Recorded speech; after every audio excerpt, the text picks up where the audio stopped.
करत आहे। आज मी तुम्हाला सावित्रीबाईंच्या जीवनावर आधारित एकांकी नाटिका सादर करून दाखवणार आहे, तर ते तुम्ही शांत चित्तेने ऐकून घ्यावी अशी माझी नम्र विनंती। माझं नाव सावित्री ज्योतिबा फुले, नायगाव माझं माहेर, खंडोची नेवसे पाटलाची पोर मी। माझा बाप पाटील होता, पाटील। अख्ख्या पंचकृषीत माझ्या बापाचा दबदबा असायचा। कुणाचा काय बी प्रश्न असला की माझ्या बापाकडे यावं। माझा बाप संध्यांचे प्रश्न सोडवायचा। संध्यानं बायको लागत नाही म्हणून माझ्या बापाकडे यावं। त्यावेळी माझा बाप म्हणायचा, अरे संध्या, बायको लागत नाही म्हणजे काय र? त्यावेळी संध्याला टपटे कापायचा आणि म्हणायचा, मी कुठं काय म्हणतोय? आणि माझा बाप म्हणायचा, गुमान घरला घेऊन जा तिला। त्यावेळी संध्या गुमान घरला घेऊन जायचा। मला बी असं वाटायचं आपण कोणीतरी मोठं व्हावं, मोठं झाल्यावर समत्यांचे प्रश्न सोडवावेत। माझी आई माझा लई लाड करायची। ती जात्यावर बसल्यावर म्हणायची, नायगावच्या चावडीला सोनाईचा दरवाजा, नायगावच्या चावडीला सोनाईचा दरवाजा, सावित्री लाडकी लेक धरी बापाच्या धोतराला, अनलेख शोभते चातुराला, अनलेख शोभते चातुराला। आई माझा असा लाड करायची म्हणून सांगू, एकदा तिनं मला बाजारात नेलं होतं। बाजारात नेल्यावर आईनं मला विचारलं, सावित्री तुला काय पाहिजे? त्या वेळच्या टायमाला मला जिलबी लय आवडायचं। मग मी आईला म्हटलं, मला जिलबी घेऊन दे। आईनं मला एवढा मोठा जिलबीचा पुडा घेऊन दिला। मी ती जिलबीचा पुडा घेऊन चाललेली होती की खात, त्यावेळी एकुणचा पुरा गोरा माणूस घारे डोळे असलेला हातात काठी घेऊन उभारला की आणि म्हणतो कसा, लहान मुलांनी रस्त्यावरून जाताना काही खायचं नाही। त्यावेळी माझ्या हातातला एवढा मोठा जिलबीचा पुडा मी खाली टाकून दिला आणि अशी गुमान उभं राहिली। त्यावेळी तो गोरा पान साहेब म्हणतो कसा, पोर लई हुशार, कुणीतरी मोठं होणार। माझ्या मनात असा प्रश्न पडला, माझी आई बी म्हणते मी लई हुशार, माझा बाप बी म्हणतोय मी लई हुशार, आणि हा गोरा साहेब बी म्हणतोय मी लई हुशार। खरंच का मी हुशार? खरंच का मी मोठी होणार? मी 10 वर्षाची असेल। दिसमास करता करता मी लहानाची मोठी होत होते। धमकवाडीच्या पाटलाची लेक सगुणाबाई आली होती आमच्या घरला पोरगी बघायला। ज्योतिबा म्हणते त्याचं नाव। सगुणाबाई सांगायला लागली माझ्या बापाला, पोरीबाईंना शिकवलं पाहिजे, असं काय बाय म्हणतोय माझा ज्योतिबा? त्यावेळी माझा बाप म्हणाला, जो कोणी क्रांती घडविणारा असेल, जो कोणी समाज सुधारक असेल, त्याच्याच मुलीशी मी माझ्या मुलीचं लग्न लावून देईन। बोला फुलला गाठ पडली, मी उल्या पोरींच्या मध्ये झिम्मा म्हणा, फुगडी म्हणा खेळायचे, पण बोला फुलला गाठ पडली।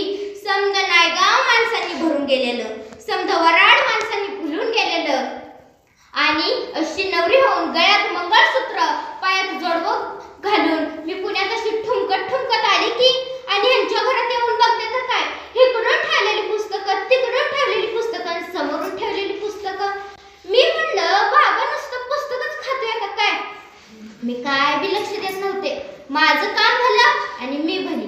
त्यावेळी मला हे म्हणायचे, सावित्री अगं मुलींनी शिकलं पाहिजे, तू शिक, दुसऱ्यांना शिकव, आपल्याला पुस्तकात काय लिहिलंय ते कळू दे, त्यावेळी आपल्याला कोणतं पाऊल उचलायचं हे उमगतं। मी काय बी लक्ष देत नव्हते। एकदा आमच्या शेतात पेरणीचं काम सुरू झालेलं, त्यावेळी मी सगुणाबाई आणि हातिमाबाई गेलो होतो की शेतात पेरणी करायला। पेरणी करायला गेल्यावर हे आले की हातात काठी घेऊन। मला वाटलं नवरा आता बायकोला मारतोयच काय जणू। मी आपली भीत होते आणि हे आले म्हणतात कसे, सावित्री इकडे ये। मी आपली भीत पुढे गेले आणि हे मला म्हणाले, सावित्री माझ्या हातातली काठी ही आपली पेन्सिल आणि ही जमीन आपली पाठी।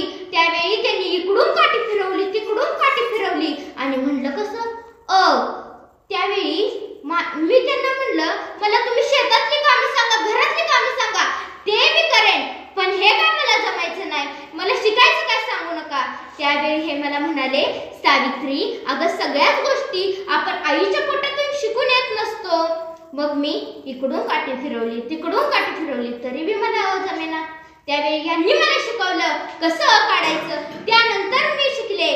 त्यांनी म्हणलं मग मीही त्यांच्या पाठीमागे म्हणू लागले त्यांनी उभी रेष मारली, आडवी रेष मारली आणि म्हणलं कसं मग मीही म्हणाले असे दिवसेंदिवस आमची शाळा सुरू झाली आणि एक दिवस मी लिहायला लागले, वाचायला लागले। स्त्रियांना शिकवणे म्हणजे महापाप असे मानले जात होते, भिडेवाड्यात त्यांनी शाळा घेतली आणि मला हे म्हणाले, सावित्री, अगं सावित्री, मी पुण्यात भिडेवाड्यात शाळा घेतलेली आहे आणि त्या शाळेत मुली आहेत, त्यांना तुला शिकवायचं आहे.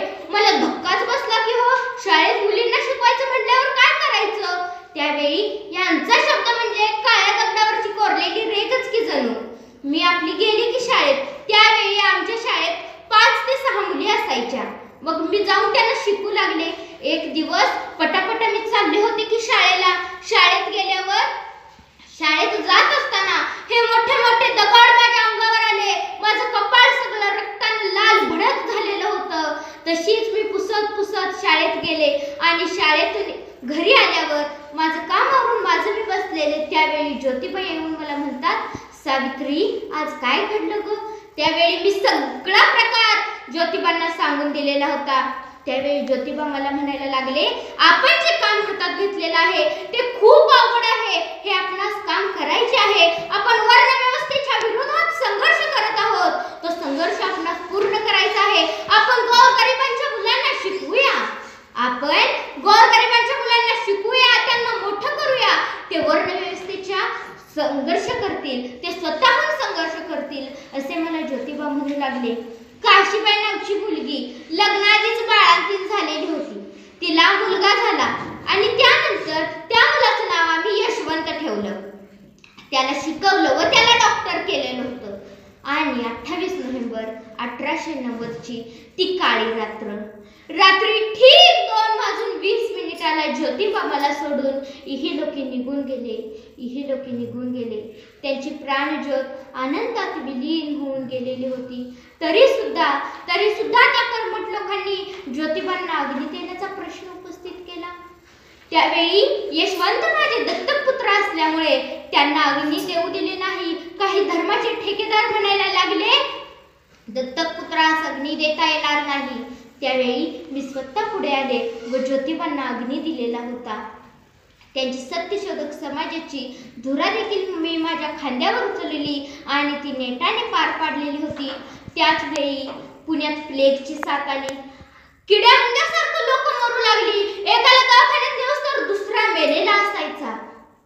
अशा या परिस्थितीत मलाच प्लेग झाला आणि माझा मृत्यू 10 मार्च 1897 रोजी झालेला होता. कोणासाठी होता हा संघर्ष? तुमच्यासाठीच ना. मग आज स्त्रिया शिकल्या पण आपली संस्कृती विसरू लागलेली आहेत. स्त्रिया शिकून साधुबुवांच्या नादी लागून गेल्या. मी शिक्षणाची ज्ञानगंगा तुमच्यापर्यंत पोहोचवलेली होती. हे दिवस पाहण्यासाठीच का? मी तुम्हाला हात जोडून विनंती करते मुलींनो, आपल्या मनातील अंधश्रद्धा, रूढी परंपरा काढून टाका. विज्ञानवादी बना. तेव्हाच माझी जयंती केल्याचा आनंद सार्थक मला मिळेल. मी येथेच थांबते. धन्यवाद.